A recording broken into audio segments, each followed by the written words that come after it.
want to talk to the students too, we can bring them in because. Well, I have one more question, Governor, if you don't mind. Well, actually, two. Sorry. Will this apply to Catholic schools, private schools? It's all schools, yes. Okay. It's all schools. Of the 1,100 private, BOCES, charters, public schools in the state, we have over 1,000 already that have submitted their plans.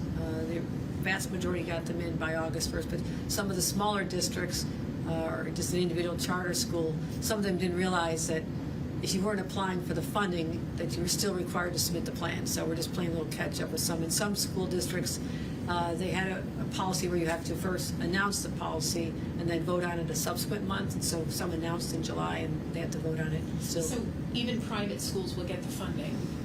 I believe so. Is it? Check on that? We can check and get back to you on that. Okay. It's a per student number.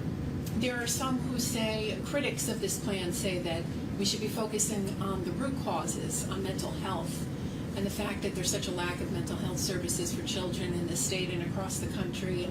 And how would you address that? Or the, you know, I'll simply say this.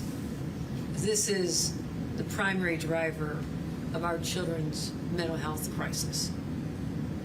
Full stop. The parallels between when addictive algorithms started about a decade ago and these social media companies were monetizing our children's mental health, bombarding them with these algorithms and taking them many times to dark places. That occurred around the same time that people started thinking it's okay to have cell phones in schools. They became more common and basically never left a student's hand from early childhood to when they leave for college, off to graduate school. As a result, this has been the world that every student knows, and you tell me why we have higher than usual suicide rates, suicidal thoughts, depression, anxiety. All those trend exactly together, as well as the impact of the pandemic on top of it all. So talk to the students about mental health. Talk to them about how they're doing making friends in person for the first time. Many students are experiencing what it's like to have a friend who's not just in a cell phone communication. Talk to them what it's like to do better in school.